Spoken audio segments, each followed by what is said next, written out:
country right now, but we're doing very well.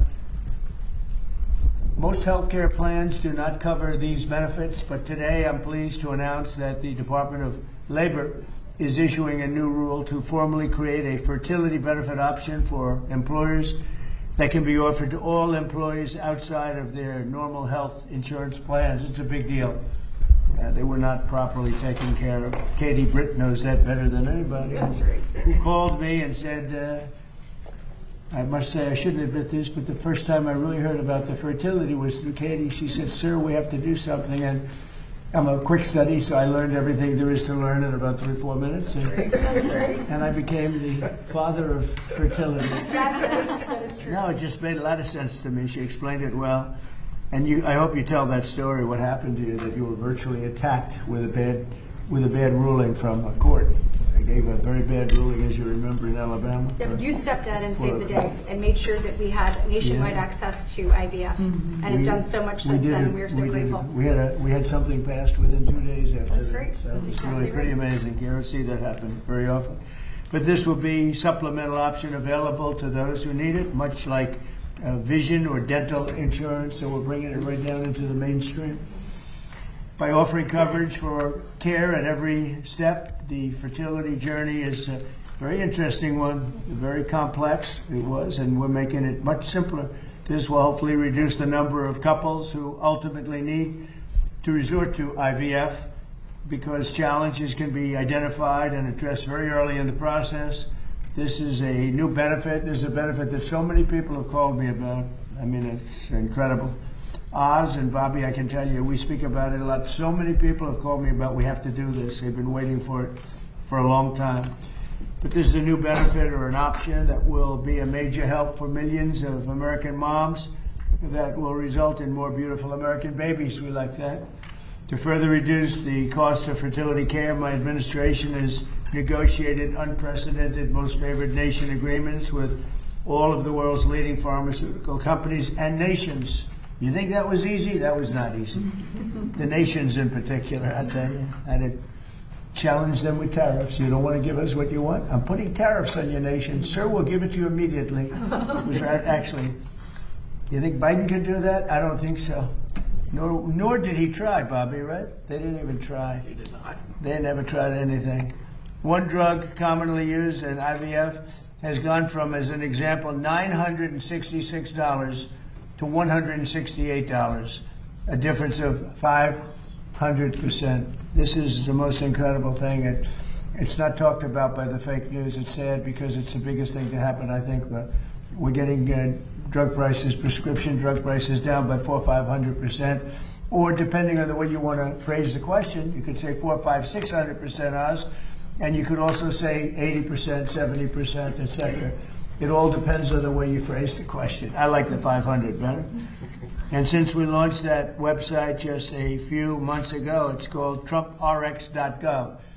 It's through the roof. Is that a correct statement, Oz? And by the way, you tell them that was your idea to call it Trump. It wasn't mine. The president did not propose that name, but everyone else thought it was a great idea. It is working spectacularly well, incredibly effective at so many things. That there's not an American around buying a medication who should not check TrumpRx.gov first. We propose, Mr. President, it's going to save us $600 billion over the next decade, the kinds of savings we're going to achieve from the most favored nation drug pricing that Secretary Kennedy organized. And the media doesn't write about it. If a Democrat proposed it, it'd be front page news every day for the rest of your life. The media, they don't want to write about it. Think of it. We're reducing drug prices by 500, 600%, or 80%, or 75%. Anyway, it's all about the phrasing of the question. And the media doesn't write about it. It's amazing. It's so sad. It's so biased. And that's why the media, their approval rating went down just today, 12%. You're 12%.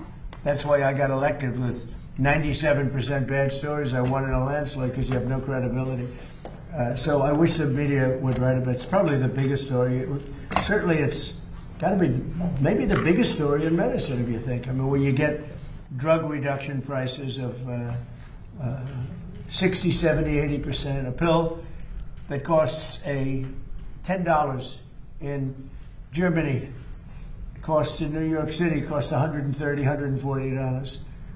Now the pill's going to go to $20 in Germany and $20 for us. So we're going to have the lowest prices anywhere in the world. And we can't get a story about it. They won't write it. It's the biggest medical story there is, and we cannot get a story about it. I think I'm going to ask Walmart for a little help if you don't mind. Because you people say you get very good. You get very good publicity. I think if you could explain the trick and let me know. But since we launched the website just a few months ago, over 19,000 Americans have used those fertility medicines and discounts and saved more than $15 million just in a short period of time, very matter of weeks. The Council of Economic Advisors projects that the number will rise to $4.6 billion over a fairly small number of years. Nobody's ever seen anything like this. And we had to get the countries. First, we had to get the companies, and the companies were pretty good, but they knew I couldn't get the countries, so they didn't care that much. I think when we got the countries, I think they said, what's going on? And yet, they've done fine. They do more business, and they do it from, they made it up in volume, right? They made it up in volume, as the old story went. There are many other ways our administration is supporting moms and women. We passed the largest working family tax cuts in American history. By far, we passed the largest tax cuts, not only for women, for everybody, but for women. So many working women, we passed the largest tax cuts in history. We also made a historic investment in rural health with $50 billion distributed across all 50 states, and that gives each state a lot of money. Over the next 5 years, $10 billion has already been distributed, and you see the results all over the rural part of the United States, which I'm proud to say I won by about 80% of the vote. And many states are investing in improving maternal health care. Every Democrat in Congress voted against this historic funding. The Democrats, well, they suffer from Trump derangement syndrome, to be honest. They don't even know what they're looking at. They can't even see straight. But I have a new way out. I'm going to propose something the opposite of what I want, and we will have massive amounts of legislation. No, just all I have to do is say, we will not build the wall. And they'll get back to it as it is. Diabolically clever. No, I'm going to do it, Katie. We'll put it in. I think you're I'm going to go the opposite. Whatever is bad, I'm going to go for it, and they'll approve what's good, finally. No, they've got serious Trump derangement syndrome, which actually is a disease. I'm hearing it is actually a disease. It's an honor. Today, we're also enacting groundbreaking child care reforms to improve federal child care programs, including Head Start and Child Care Development Fund that goes to each state. It's big stuff. These reforms will give states more flexible, lower costs, increase options, and empower parents to choose what care works best for them. There's a lot of options that you're going to have. Under this plan, you have, I think, pretty much maximum options. And that's what we're looking for, maximum options at the lowest cost. And you've got a cost that if you were here a year ago, or if you were here like during the last administration, you're talking about a cost that would be 8 to 10 times more expensive than what we're doing. And same exact prescription, same exact medicine, same care at 10%. It'll also free up child care funding for hundreds of thousands of additional children to support stay-at-home parents.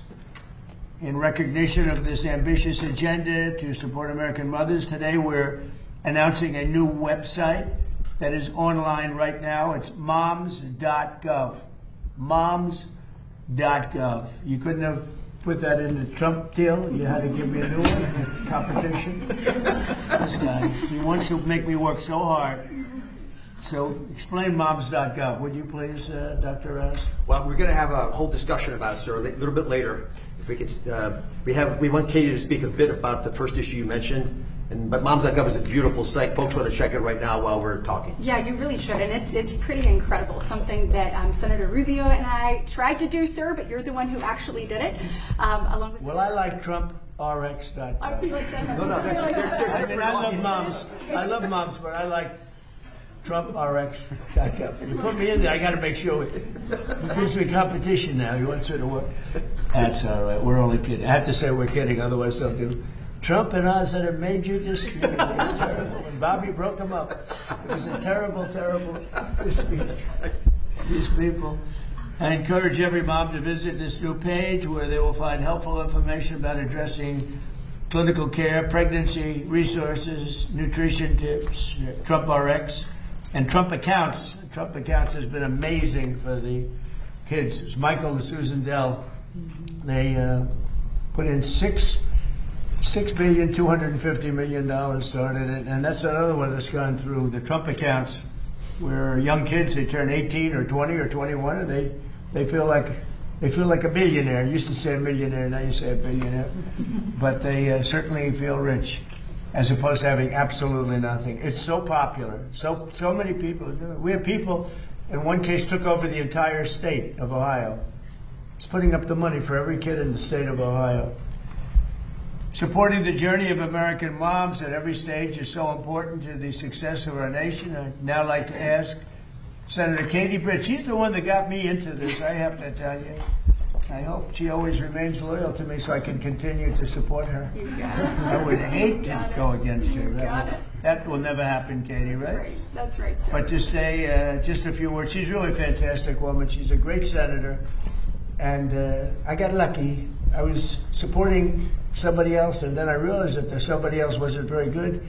And I said, who's that young woman I met that was so impressive? They said, her name is Katie Britt. I said, let me talk to her. I talked to her. I endorsed her. She won a landslide. And you've been winning in landslides ever since. So you've been doing a great job, Katie. Thank you very much. I thought I should explain it. Thank you. To say a few words, Katie's going to say, and followed by Monique Pruitt, and then Olivia Walton, then Dr. Oz and Dr. Dorothy Fink, and Dr. Alex Adams. And you'll speak not too long because I am being waited on by a large group of generals. And that's also important, you know, having to do with the absolutely lovely country of Iran. That's the way they pronounce it. Well, we will get started then. Okay. Mr. President, thank you for your work. We are here, guys. This is another example of promises made, promises kept. I mean, we look at what President Trump did when we dealt with this issue in Alabama. He stepped up to the plate immediately to make sure that we had nationwide access to IVF, to making sure that we had comprehensive fertility treatment, so that men and women, couples who were longing for their child, could continue to have that hope and also have that reality. Today doubles down on that yet again. I mean, we see the savings that have happened across the country, and I've had more and more people come up to me and tell me a story about what it has saved them. But we also know that there was opportunity for continued growth. President Trump saw that and he acted on it. So now more people are going to have access through their employer, just like they would dental or vision insurance. And there are people right now who this is out of reach because of affordability, and President Trump is bringing that back in. When you look at the comprehensive nature of what we're doing today and coming on the heels of Mother's Day, I mean, we are thrilled to support mothers everywhere. Whether it's that mom that is getting to experience growing life for the very first time, or the one chasing toddlers or wrangling teenagers, or being there when their adult child calls for advice. Moms are the heartbeats of our families, our communities, and our country. President Trump knows that, and he's made sure we've created a comprehensive culture of life. That's what you see right now with moms.gov. Moms.gov was something that then Senator Rubio and I talked about doing with Senator Kramer and now Senator Schmidt, but of course, President Trump is actually the one that put it into action. It supports moms through the prenatal, postpartum, and early childhood development stages of motherhood. Also, as we tackle rural health, look, I stand up here in front of you not only as a mom of two, but also as someone who lives in the great state of Alabama, where about 28% of women live in a current maternal care desert. The work that we did in the Working Families Tax Cuts, guys, that hits it head on. We have an opportunity now to reach those who haven't been reached. When we look at maternal mortality rates, we continue to invest both in the research that will help us resolve that issue, but also in the women that deal with so many issues during their pregnancy. We want them to be supported. And then in addition to all of that, childcare. So we know last year alone, you had about 455,000 women leave the workforce due to affordability and accessibility of childcare. We've often said, and the President and I have talked about this, if you have or want the opportunity to stay home, we want that for you. But if you want or need the opportunity to re-enter the workforce and want to be a part of building back America, like President Trump is doing, we don't want affordability or accessibility to be an impediment to that. So not only at his direction, and I was proud to lead the effort in the Working Families Tax Cuts to modernize the tax code to make sure that childcare was front and center for the first time since Ronald Reagan, sir, you're the first one to do it. But today, that comprehensive nature of whether you're staying home or you're in a faith-based provider or you have a child care center that you lovingly send your child to during the day as you work to provide for your family, today that is easier as a result. And we are proud of what that means for the economy. We know 24% of young families, spend about 24% of their annual income on child care. So, Mr. President, thank you for all that you've done creating a comprehensive culture of life. This is really groundbreaking. So do you see now why I endorsed her so yes. And always will. I'd be afraid not to. She also is married to the largest human being I've ever met. Her husband is great. He's a 11-year player in the NFL, an all-star, and one of the greatest college football players ever at what he does. So he's a fantastic person. Both two really fantastic people. Monique Pruitt speaks about Trump RX. Yes, sir. Well, thank you, Mr. President and Senator Brett, for all the work and the teams that have done so much around this. This is a very important topic, so glad to be here. I personally use Trump RX and have saved thousands of dollars on my medication. As President Trump mentioned, a lot of insurances did not cover this. Looks like they will be now, so that's wonderful. Thank you. Even so, some don't cover the medication portion. That can be a separate pharmaceutical cost. So Trump RX has brought a lot of the prices of medications down. For me personally, Gonal F has been one of the main medicines that people use for egg retrievals, and that I cannot find it anywhere on any other website or for cheaper. So thank you so much to you guys for doing all the work. We really appreciate it from the IVF community. It's been amazing, hasn't it, the difference in cost? It's just incredible. I mean, you're talking about something where it goes down 5, 6, 7 times. And I tell the story often. I was so proud. My first term, 1/8 of 1%, I reduced drug costs during my 3rd year. 1/8 of 1%. And that's the first time in 28 years that prices went down. That's right. And I was so proud. I had a news conference remember that? I was there, yes. Ladies, and I'd like to just say that prices have gone down 1/8 of 1%, which is the first time in 28 years that prices have gone down for prescription drug prices and other. I was so proud of that. And now I reduced them by 500%. Perhaps that's experience. I always knew that, we were being just absolutely decimated, but, I was hunted. I was the hunter now. I was the hunted then, and I had to devote a lot of time to that. Otherwise, I wouldn't have been too effective. Yeah. If I was out of office, I wouldn't have been. I was hunted by some very bad people. Now I'm the hunter. It's much better when you're the hunter, but these are bad people, and they'll give you no support at all, no matter how good it is. I mean, as an example, I don't know what the numbers are, but if we go to Congress to get something approved, which we get. But you can say that we're going to reduce drug prices by 80%, and we won't get one Democrat vote. I don't know how they get away with it. That's why we call them the Democrats. We have a new name. They're Democrats because they're dumb. They're dumb people, and they just can't do it. I've been waiting so long for them to change, but they just keep losing, and they're going to keep losing with their policies. But we reduce prices by 70-80%, and it's such a big deal. I'd like to ask Olivia Walton, who's here with her very handsome husband, Tom. Thank you, Tom, for being here. Thank you very much. And you're going to speak about maternal health care. Mr. President, I'm going to introduce Olivia, if you don't mind. Okay, good. Before we leave the last topic, it's the leader of EMD Toronto, which makes one of the most important fertility drugs, is here. Just to remind you, because you've been giving different percentages, Monique's price of getting a product is 1/10 of what it used to be. So 1/10 forget about percentages. That's an easy number to remember. And the fact that we were paying 10 times more for that same drug in America is embarrassing. It changed under the president, and presidents have known it for a long time, but it takes guts to take on important lobbies. So why didn't they get it done? Well, the main reason is they were intimidated. They're scared. Or incompetent? Or incompetent. But I've had plenty of Or both. conversations with the president when he says he doesn't care, he wants to do the right thing, and this is a good example. Absolutely. Excuse me, Katie Britt's husband's here. I just spotted this very large answer. That's a great guy. Okay, go ahead. So let me speak a little bit about the reality that 1 in 3 Americans are underbabied. What does underbabied mean? That means that you either don't have any children or you have less children than you would normally want to have. And to Katie's point, we have a crisis that's causing our fertility rate to drop below 1.5. The replacement rate is 2.1. So we're way below what we need just to even replace the people that we have in America. And one of the challenges is that rural America, where there's 60 million people, have a mortality rate, maternal mortality rate when they have babies, that's about 30% higher than if you live in an urban area.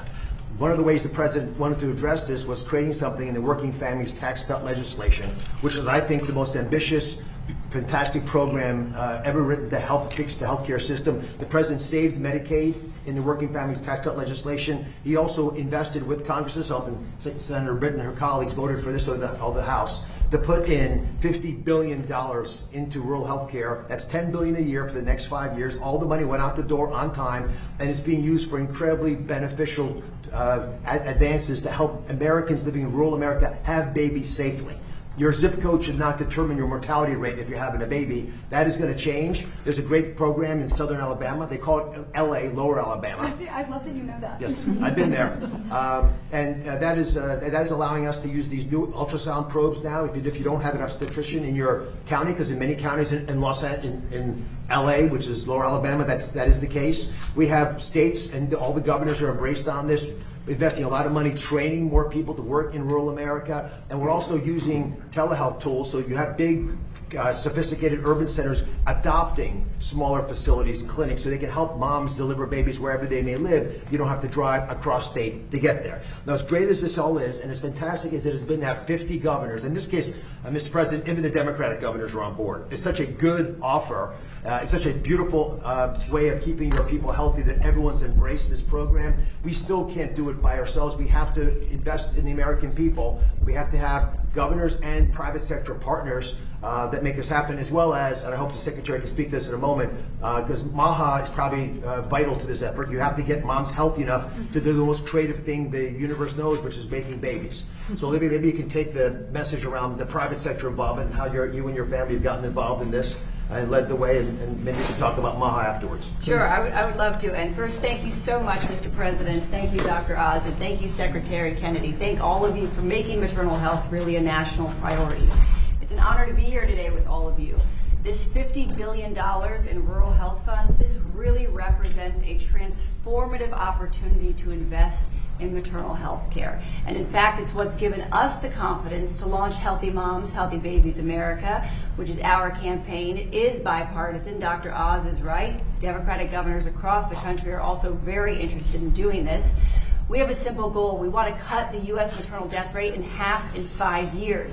That sounds audacious, but I am confident we can do it. I'm confident because we have the federal leadership, because President Trump wants to make America the best place to have a baby. I'm confident because we now have this $50 billion, money that's already going out to the states that we can actually leverage to pay for some of this. And I'm confident because, honestly, we know how to fix this. The vast majority of infant and maternal death is preventable. We know the solutions. Maternal health is rural health. You heard the numbers from Dr. Oz. I'm here today as a mother from Arkansas. I have 3 young kids. I live in a very rural state, and I'm thrilled to say Governor Sanders is taking maternal health head on and has made some incredible progress. But in rural America, it is hard to have a baby right now. It is hard to get care. We have moms driving for hours to get to the OB. Most moms don't have the time to do that, and a lot of moms don't have the money to do that either. And then after they have the baby, they're not going back for any kind of checkup. For those of you who know, who've had a baby, what's the standard of care? They say, come back in 6 weeks. It's not a good idea. You all know how precarious those precious few weeks are. You need help sooner than that. And by the way, not all this care has to be done by an OB. It can be done with doulas and nurses and midwives, folks in your community. They can work with the doctor. As Dr. Oz said, there is virtual care. The solutions really do exist, and now is the time to get serious about this stuff and scale it. So we are uniting business leaders with policymaker, healthcare providers, faith leaders. We believe there's a great opportunity for faith leaders to play a bigger role in taking care of babies postpartum. And I'm just grateful to be here. I really believe, I know you're meeting with the generals, and we appreciate you keeping our country safe. Investing in maternal health care is the most strategic investment we can make in the future of American prosperity. So thank you. Hey, Tom, she did very well. What do you think? I'd give her a 10, maybe a 12. I'll give her 12 better. So when is she running for office? You know, the nice thing, I was just listening, as Olivia was saying, she's so respected, and she doesn't need this. She doesn't need to come here and go, and she goes around and checks hospitals and does things.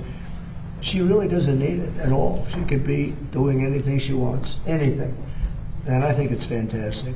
And thank you very much. It's very kind of you. Thank you very much. Thank you, sir. Really beautiful. Thank you. Okay, we have Dr. Fink.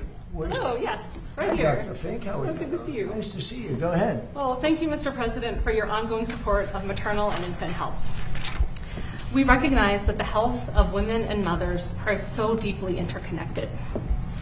That's why we launched the Perinatal Improvement Collaborative during the first Trump administration, Right. an effort that has continued to this day to improve health outcomes for moms and babies. Through this nationwide network of hospitals, we are using real data and proven clinical practices to protect mothers and newborns. In the Perinatal Improvement Collaborative hospitals, we have reduced maternal mortality by 41.5%, which is truly incredible. And this is compared with the 5.9% decline in benchmark hospitals over the same period of time. Our goal is to have every hospital in America doing this, and we're thrilled to be partnering with Heartland Forward to make this happen. We really want every woman to have a healthy delivery and a healthy baby, and to make the United States the healthiest place in the world to give birth. Okay. Yes, and I'll also add in that you all and the Trump administration have taken historic steps to really strengthen support for American mothers and families. With the launch of moms.gov, we're highlighting all of the policy achievements that both you, President Trump, and Secretary Kennedy have advanced to support moms and babies. Moms.gov is the first of its kind resource that offers all sorts of guidance and information to support the health and well-being of mothers and their families. Moms.gov also really helps support expecting parents who are navigating difficult or unexpected pregnancies. We are committed to supporting women's health throughout motherhood and at every stage of life. Supporting women's health is not just a policy, it's a promise. We know that healthy mothers help build healthy families, and that healthy families build a healthy America. So I want to thank you, Mr. President, Secretary Kennedy, and everyone here for your support of women's health. Thank you, Doctor, very much. Thank you. Well done. It's well done. Dr. Adams, please, about childcare. Thank you, Mr. President. This Mother's Day, we recognize the reality for millions of Americans, and that's childcare has become too expensive, too difficult to find, and too disconnected from the needs of working families. For years, Washington's answer has always been the same: more bureaucracy, more mandates, and higher costs for everyone. President Trump, you are taking a different approach. Under your leadership, we're advancing a child care reform package that puts parents back in charge. And we're going to do three primary things. First, we're restoring parental choice. That means bringing faith-based providers back to the table. And it means recognizing the vital role played by home-based providers, relatives, and parents who choose to stay home during the earliest years of their children's lives. Second, we are cutting unnecessary red tape that forced providers to close, limited access to care, and made it harder for working families to find the support they needed. We're moving away from one-size-fits-all federal mandates and instead empowering parents to meet their child's unique needs. And then third, we're strengthening accountability to ensure taxpayer dollars are protected from fraudsters. Under the Biden administration, they essentially backed the Brinks truck up to states and sent the security home. We think Americans deserve better. We will ensure that these funds go to families who truly need support. Our goal is simple: more affordable options, more providers, more choices for parents, and more accountability for taxpayers.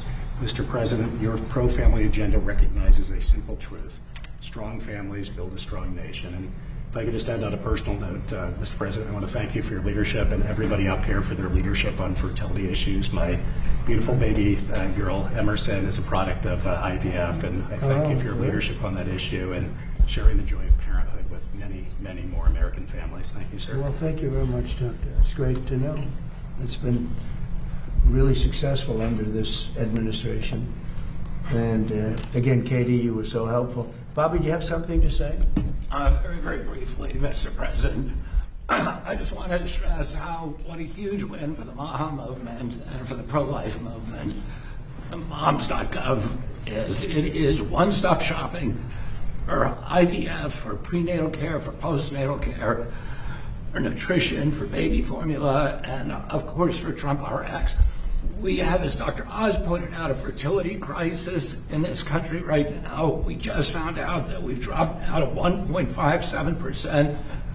The replacement rate is 2.1. 100 years ago, we were at 3.27, so more than double than we are today. We are approaching the cataclysmic rates that Japan and China are now experiencing that is threatening their economy. It's a threat not only to our economy, to our national security, it's a direct threat to our Social Security Trust Fund, to the Medicare Trust Fund. President Trump has directed my agency to find out the cause of the fertility crisis, and that is part of this program. We're looking at the impact of metabolic challenges, which directly affect fertility, of obesity, which affects fertility, of endocrine disruptors, of pesticides, of this toxic soup that our young women are walking around today to try to figure it out. The fertility crisis for women began in 2007. For men in 1970, men had twice the sperm count as our teenagers do today. This is an existential crisis for our country. We had a series of presidents that were trying to discourage childbirth and motherhood in this country. We now have a president that is trying to encourage it, and I want to thank you again for your leadership. Thank you very much, Bobby. And there's another word, autism, that we're very much involved with. And I have my own ideas, but Oz and Bobby and everybody, they're really focused on it very hard. I think in a certain way, I would like you to look at the payment schedules, Bobby, because I think it's very skewed because of the payment schedules. You understand what I mean? Yes. We're bringing you some ideas. I think it Mr. has to President. be. I think it's crazy. I think that's what's happening. Can't pay more for that to a doctor. I mean, every person around is going to have autism. That's what's happening. So, because I really believe that that's very badly skewed. But more importantly, but I would like that done immediately. But more importantly, I think that some great progress has been made as to why, what is this thing that's happening all over the world, but here, what is it? What's going on? And there has to be something because it spiked so much over the last 10 years. It's spiked over the last 15 years. It's gone up many, many times. And I think it's a very important thing to mention. I mention it all the time, having to do with other subjects, and then I bring in autism. Anything having to do with medical, I always bring in autism.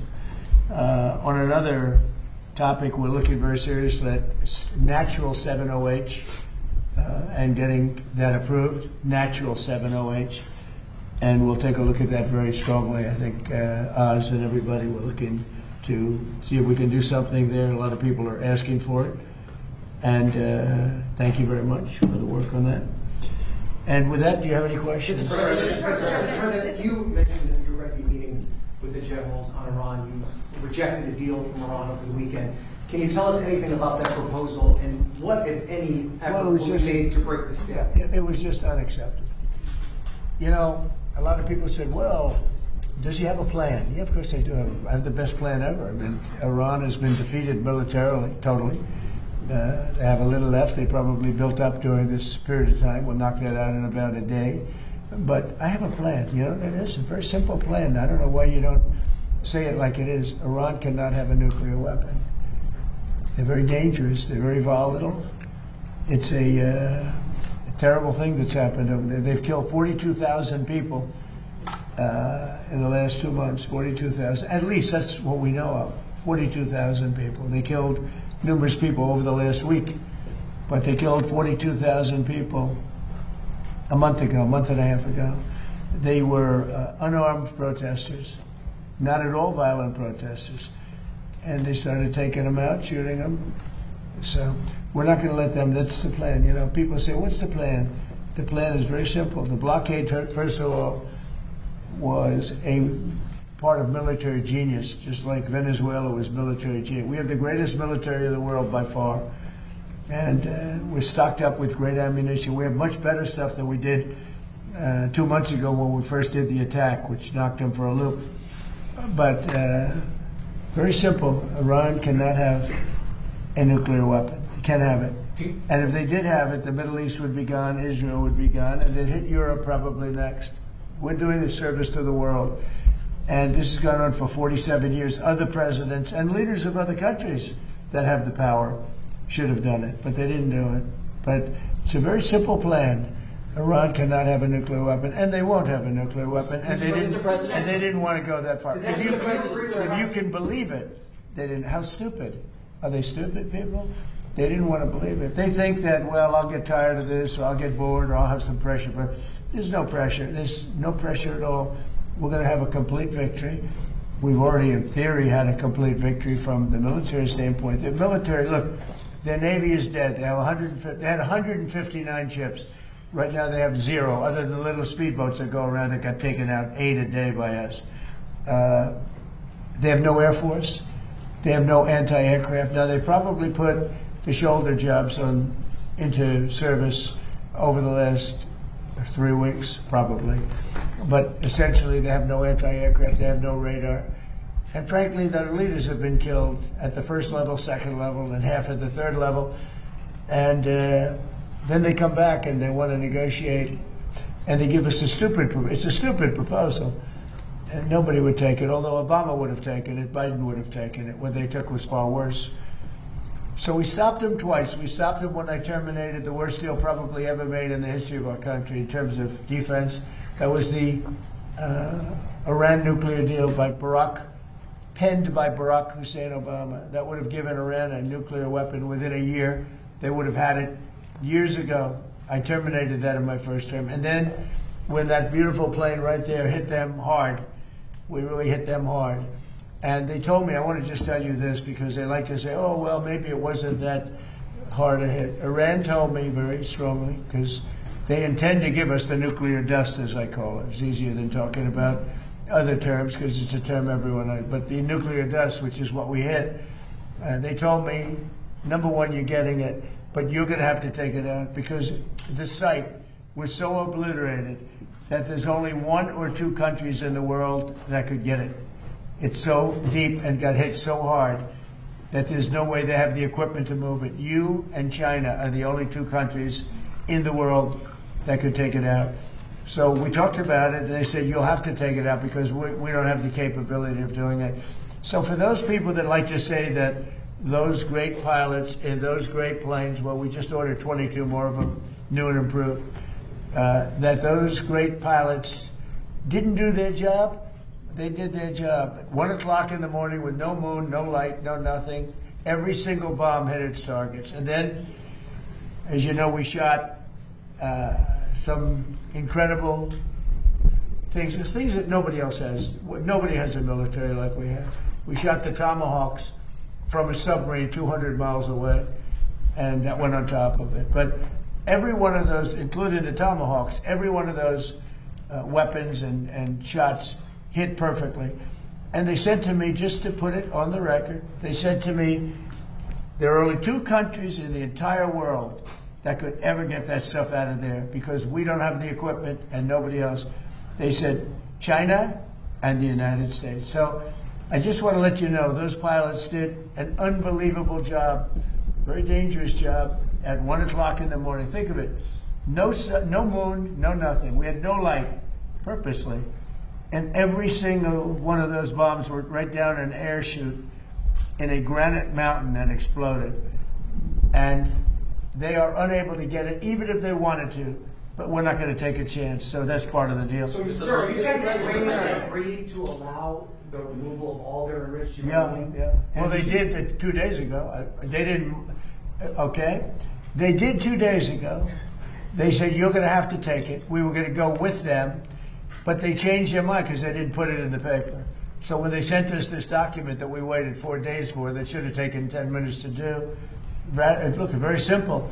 We get that. They guarantee no nuclear weapons for a very long period of time, and a couple of other minor things, but they just can't get there. So they agree with us, and then they take it back. But they said to us that it was so badly obliterated, it was the word they actually used, that was my original word, that it got challenged by some of the fake news. And it wasn't challenged with any knowledge, it was just challenged like they were hoping that this wouldn't have been so successful. No, it was obliterated. We have the greatest military in the world. I built it largely in my first term, and I didn't know I'd be using it quite this much in my second term. But very simply, when they say, does he have a plan? Yeah, I have a plan. The plan is very simple. You know, in war you have to change, you have to be flexible, you have a lot of plans, but you have to do different plans in different days. But I have a great plan. But the plan is they cannot have a nuclear weapon. And they didn't say that in their letter. Mr. President, the leadership changes that you've talked about in Iran, is this still a leadership that you believe you can negotiate with and ultimately reach a peace deal with? Well, you have two. You have the moderates and you have the lunatics. And I think the moderates are more respected. The lunatics want to fight till the end. You know, it'll be a very quick fight. But I call them. You have, just like our country, we have lunatics too. I call them lunatics. I call them stupid people too. But in Iran, they have the moderates that dying to make a deal, and then you have the lunatics. And I guess they're a little bit afraid of the lunatics, but and why not? The level of ferocity for protest. You know, the people are watching it. They want to go out on the streets. They have no weapons. They have no guns. We thought the Kurds were going to give us weapons, but the Kurds disappointed us. The Kurds take. They have a great reputation in Congress. Congress says, oh, they fight so hard. No, they fight hard when they get paid. So I'm very disappointed in the Kurds. But they were given, I said it wasn't going to work, by the way. I just have to say it. I disagreed with what they did. They gave it. I said, they'll never get there. And I was right. I like to be right. In this case, too bad. But we sent some guns with ammunition, and they were supposed to be delivered, but they kept it. I said they're going to keep it, but what do I know?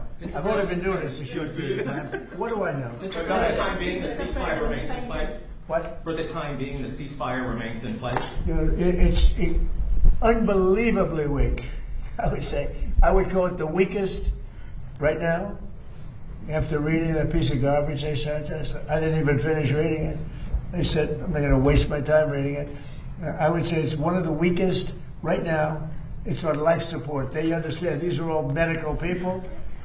Dr. Oz, life support is not a good thing. Do you agree? Bad prognostic. I would say the ceasefire is on massive life support, where the doctor walks in and says, sir, your loved one has approximately a 1% chance of living.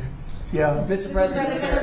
Daniel, go ahead. Yep. One of the best reporters in Washington. Thank you, sir. Dr. Oz referenced this a little early. 2 questions on healthcare, if I can. The Council of Economic Advisors released a report saying that the most favored nation drug deals will generate about $529 billion in domestic savings over the next 10 years across all markets. How transformative are these deals? And makes people better. Yeah, it does. How transformative are these deals for millions of Americans? And do you believe that the most favored nation drug deals are the Republicans' golden ticket to the midterms? I think the Republicans should walk away with the midterms. Now, typically, whoever is president, they vote the other way. Nobody knows this.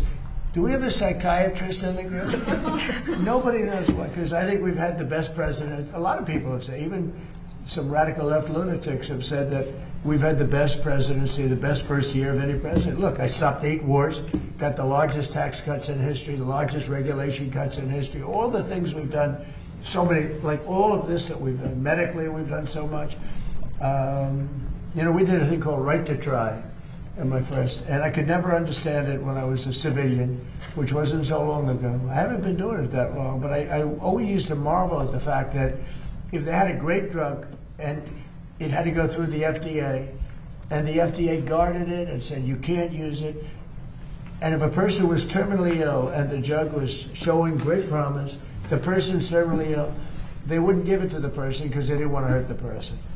And I said, well, we need something of that. And it was very important to me. And I had no idea it would be so hard to get, but we got it in total.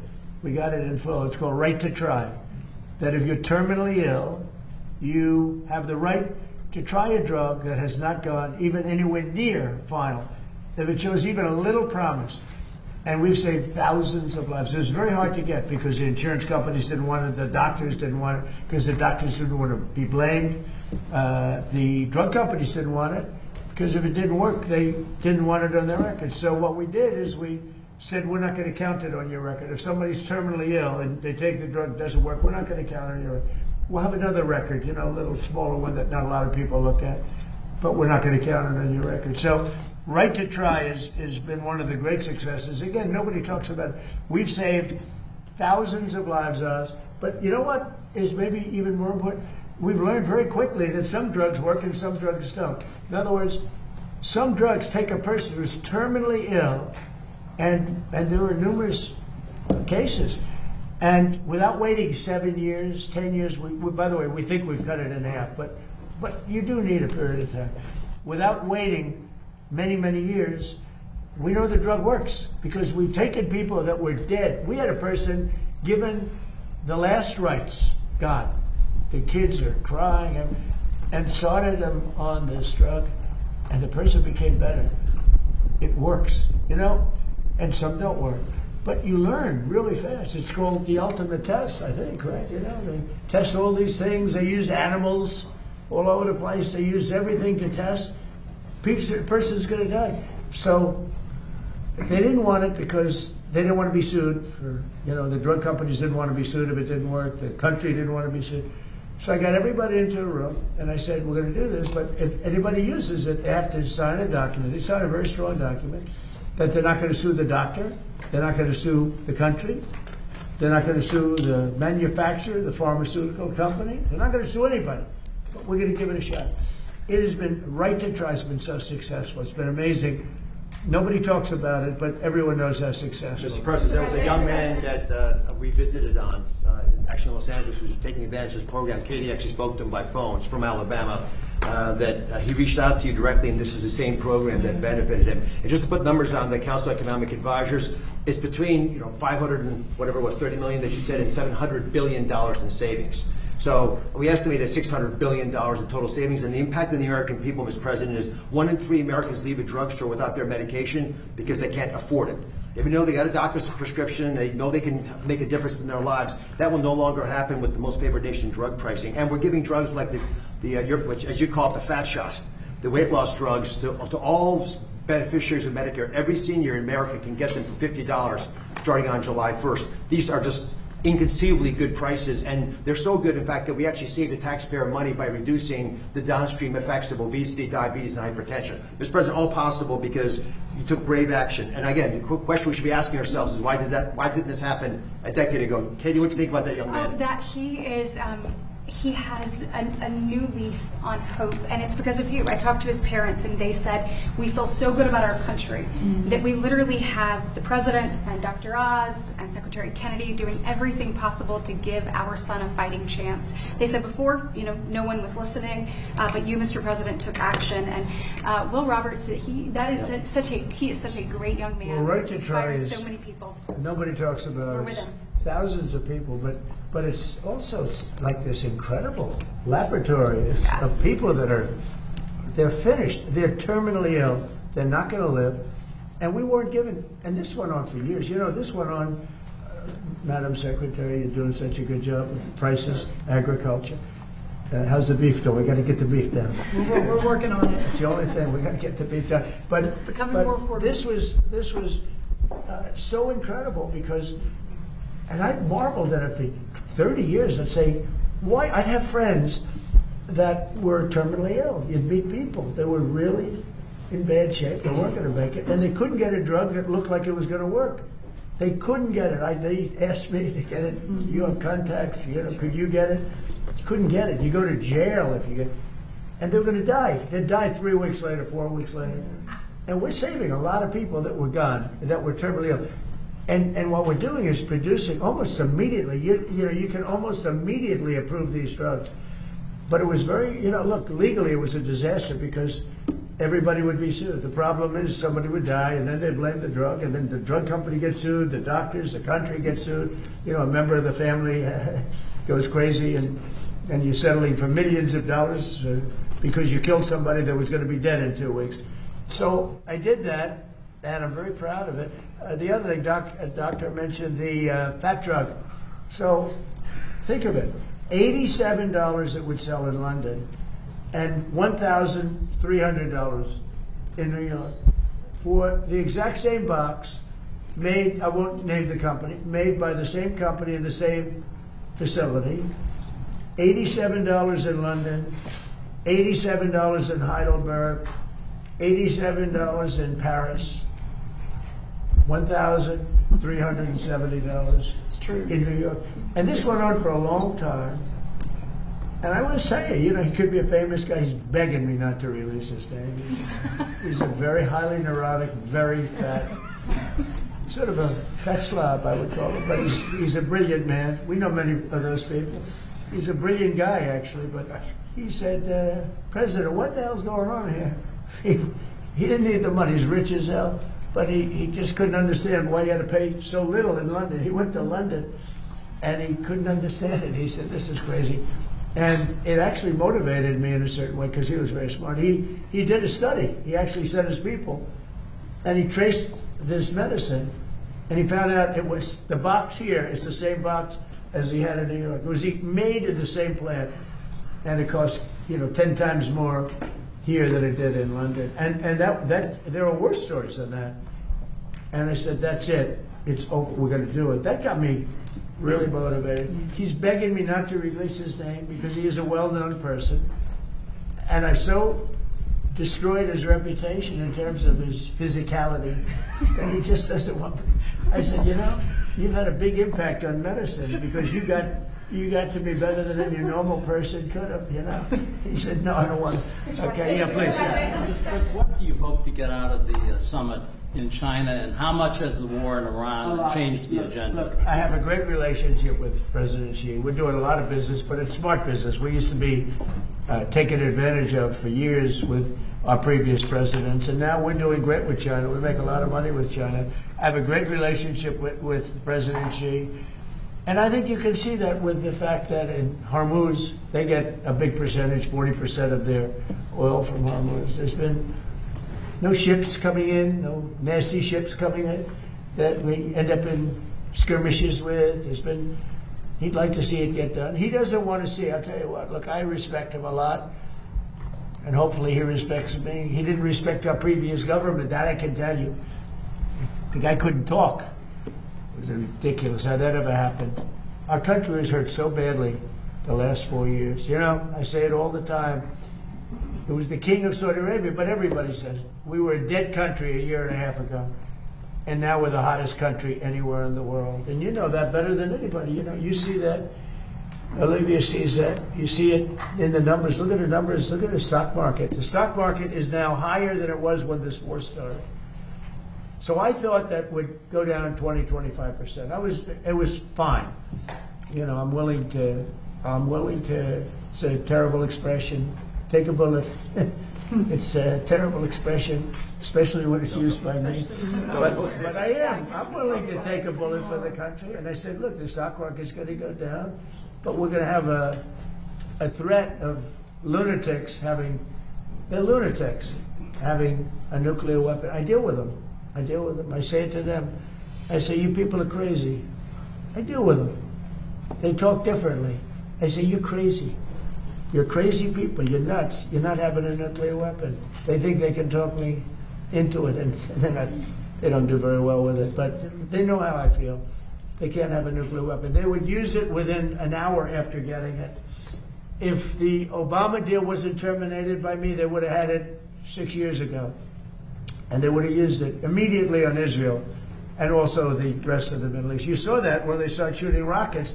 Nobody thought Saudi Arabia and Qatar and UAE were going to get hit, or Kuwait, Bahrain. I think it was a tremendous strategic mistake, and they wasted those missiles. We have the Patriots that knocked them down every time. You know, I told the story. We were shot at one of our great assets, happened to be a ship, great ship. 111 missiles going at very high rates of speed, sophisticated equipment. And, you know, that's all they did is build missiles, thousands of missiles. Who does this except for people that are looking for trouble? We had 111 shot at one of our ships over a very short period of time. Out of 111 missiles going at 3,000 miles an hour, all 111 missiles were knocked down into the ocean long prior to arriving at the target. And the coolest guys are the guys that do this. You know, they're not brawn, they're brain. They sit there, missile shot. You got to see it happening. Missiles coming. They got like about 13 seconds to make a decision. It's not like, gee, let's figure it out. They make a wrong calculation. You know, you lose a lot of men, and a lot of $1 billion times 10 ships. So, but there's a level of coolness that missile shot meant they look, and you know, they're going, heading 47 degrees north, 1,300 feet, going 3,000 miles an hour. Okay, we have it in our sight. Fire, boom. 10 seconds left. Let me tell you, they need smart people. These people are smart. And they're so smart that they're cool. You know, under the calculations for some people are very tough. For other people, not so tough. There's, you know, about 1%. There's not too many. Not too many people around like that. I say, a lot of times I'll call these gunners because they're phenomenal geniuses. You know, where did you go to school? I went to MIT. Where did you go to school? I went to the best schools. Smart. Got to be smart.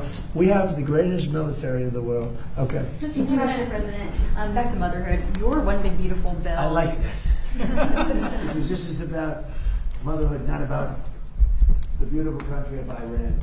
Go ahead. Yes, thank you all for being here. Your one big beautiful bill defunded Planned Parenthood for 1 year, but that expires on this July 4th. Would you like Congress to use reconciliation? Well, we're going to see what happens. Congress is now negotiating.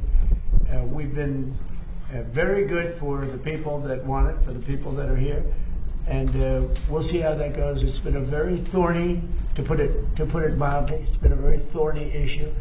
It's all under negotiation right now. Yes, ma'am. Would you like to see that defund continue? Go ahead, please. Thank you, Mr. President. What do you think about the handling of the hantavirus by the U.S.? I think fine. Do you regret withdrawing from the WHO, given that? No, I'm glad. So we were paying the World Health Organization $500 million a year. Look, it's a lot of money, but in the overall scope, it's not that much, but it's a lot of money. And we weren't being treated well, and they were making the wrong diagnoses. I was the one that said it came from Wuhan. They didn't say that. They refused to say that because they were totally owned by China. So I was saying it came from Wuhan. They didn't want to say that. Now it's turned out, I think it's been conclusive that it came from Wuhan. But I said that on the first day because I saw satellite pictures with body bags all over Wuhan. Literally all over Wuhan. So I said that they lied to me or they didn't know. So we were paying for, let's say, 350 million people.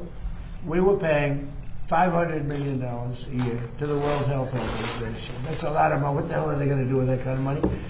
And China was paying $39 million a year for 1.4 billion people. So I said, you know, you got your story wrong because we should be paying about $10 million, not $500 million. And they were willing to negotiate, but it was so popular when I pulled out. They gave us all wrong information. On COVID, they were totally wrong. And I looked today and I saw the same doctor that was there He's a good politician. I don't know how the hell he kept his job, but he was there telling us about this. Now, the one thing with this one is that it's much harder to catch. And we've had it for a long, it's been around for a long time. People are very familiar with it. So, I hope it's fine. All I can do is everything that a president can do, which is actually somewhat limited. But it seems like it is not easy to spread. In fact, it's in certain ways very hard to spread.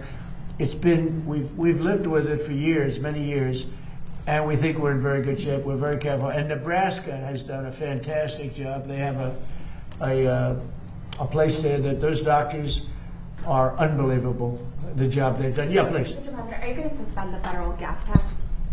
Yeah, I'm going to reduce until let me tell you, as soon as this is over with Iran, as soon as it's over, you're going to see gasoline and oil drop like a rock. Going to be dropping down like a rock. I mean, already, look, just on the basis of, things have happened. When it first came about, 20% of the oil came out of Hormuz. That's a lot. But, with time, it's like they go into Texas, they go into Louisiana, they go into Alaska, a lot of Alaska. Alaska's, sort of, it seems like very far away from Asia, but it's actually a relatively short trip by comparison to other locations they have to go to get oil. And they go into Alaska. In fact, our big problem is we're building bigger docking to fill up. But we've become very big on the filling station. We're a big filling station. And what's happening is, when people heard about losing Hormuz, they said, it's genius. They're finding other locations. And some of those people, I spoke to them, companies and countries, some of those people are going to continue to go to Texas. They like it better. They said it's an extra 45 minutes. They like it better. And it's sort of amazing, it found its way. So a lot of people thought oil would go to $250, $300. It's not. I mean, today it's at less than 100. Think of that. Now, when this ends, you're going to see it drop like a rock. How long are you going to suspend that tax for then? Till it's appropriate, yeah. Till it's Mr. it's a small percentage, but it's still money. Mr. President, do you still believe a diplomatic solution is possible with Iran, or do you only have military options left? No, I think it's very possible. Look, I've had to deal with them 4 or 5 times. They change their mind. They're very dishonorable people. The leadership. Don't forget, it's the 3rd level. The 1st level is gone. They were unreasonable.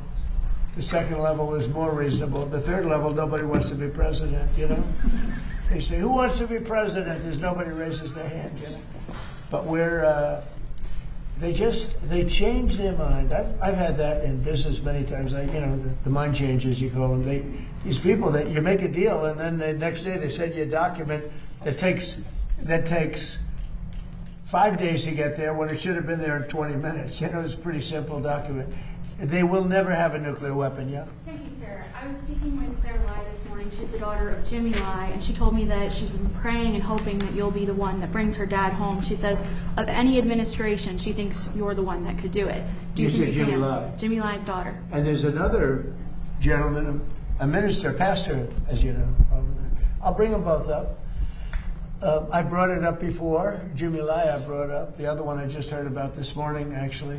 And I do bring that up. We've gotten, I don't know if you've been reading, John Cole, who's a great lawyer. He was a tobacco lawyer. He's great guy. I won't say he's an older guy because he may be offended by that, but he is. He's a little older. And he's a wise man, actually.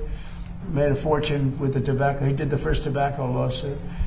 And he's a great man. And he's brought back hundreds of people out of various Belarus, you read about that. We had, and the leader has been fantastic. But somebody has to ask him. Biden never asked, we asked.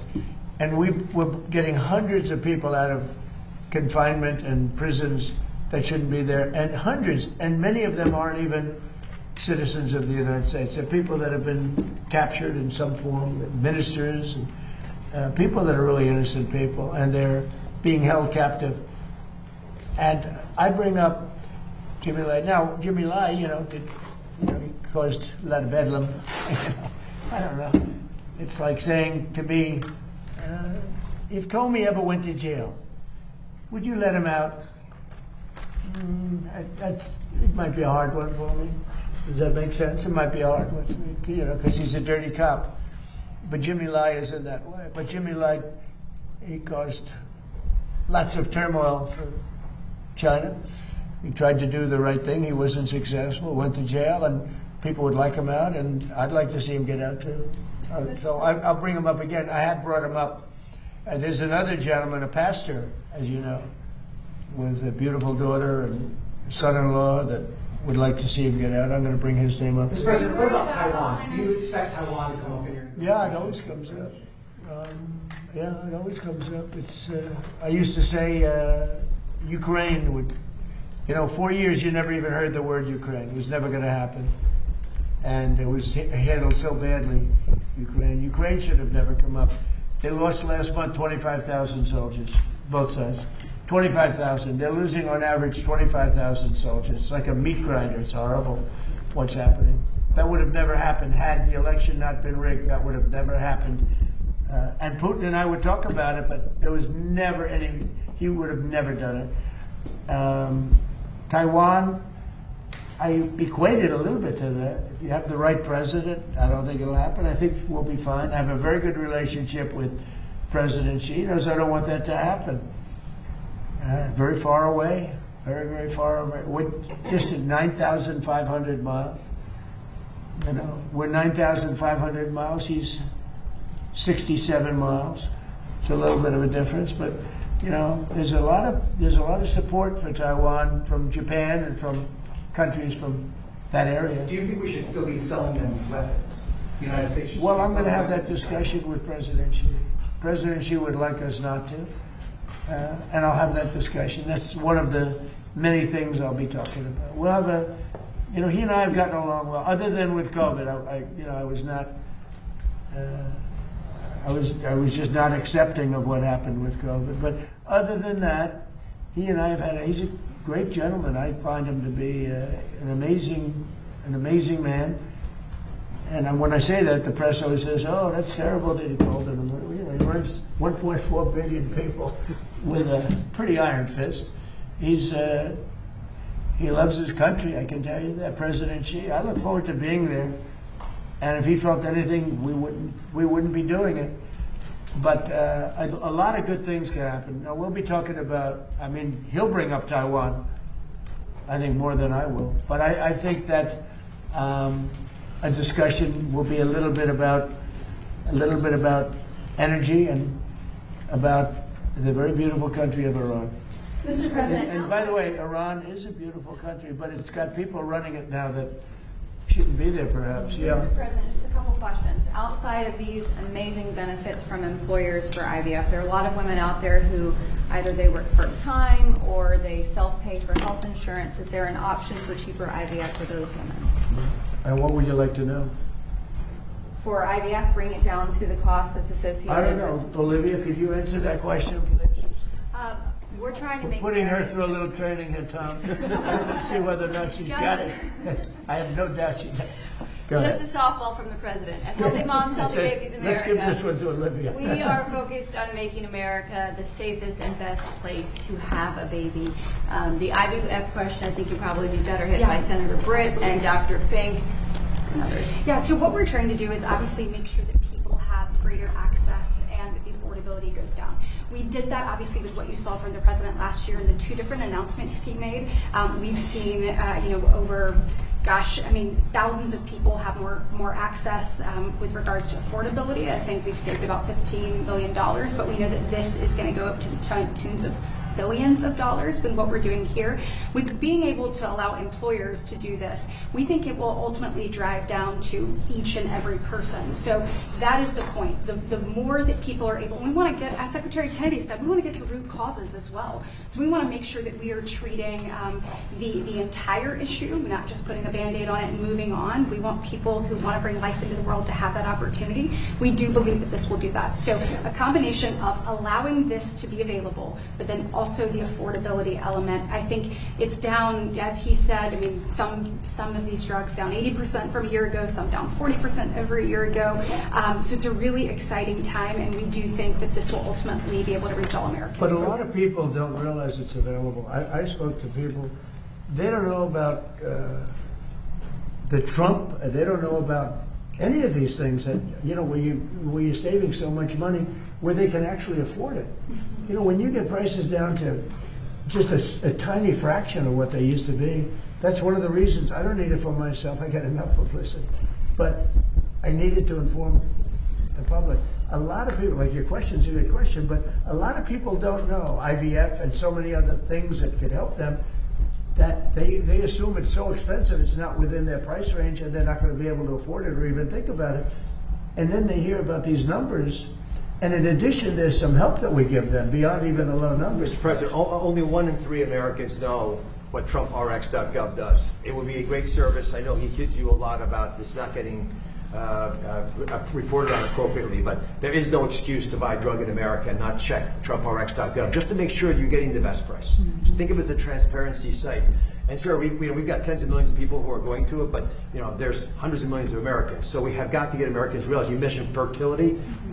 Fertility drugs are probably a third of the cost of the entire process. For those to drop by 90% dramatically changes the equation. And there are private companies who are now taking advantage of the whole group of individuals who can get access to fertility medications and the treatments that go with them. And as the services get better, we make them more affordable, we'll have more Trump babies. Yeah, and we hope that that lays the groundwork, though, so that anyone has an ability to receive these. And also remember, this is all on moms.gov as well. Yeah. I mean, that's one thing we're trying to do, is make sure that we are pushing people to all of these resources, because when you either want to have a child or you find out you have a child, sometimes that's a very exciting thing. Sometimes, you're a little overwhelmed. We want all of those resources to be in one spot so that we can help these women in their journey to motherhood. And when people hear how inexpensive it is relative, they can't even think about it. Now all of a sudden they say, I can afford that. And they get help also in affording it.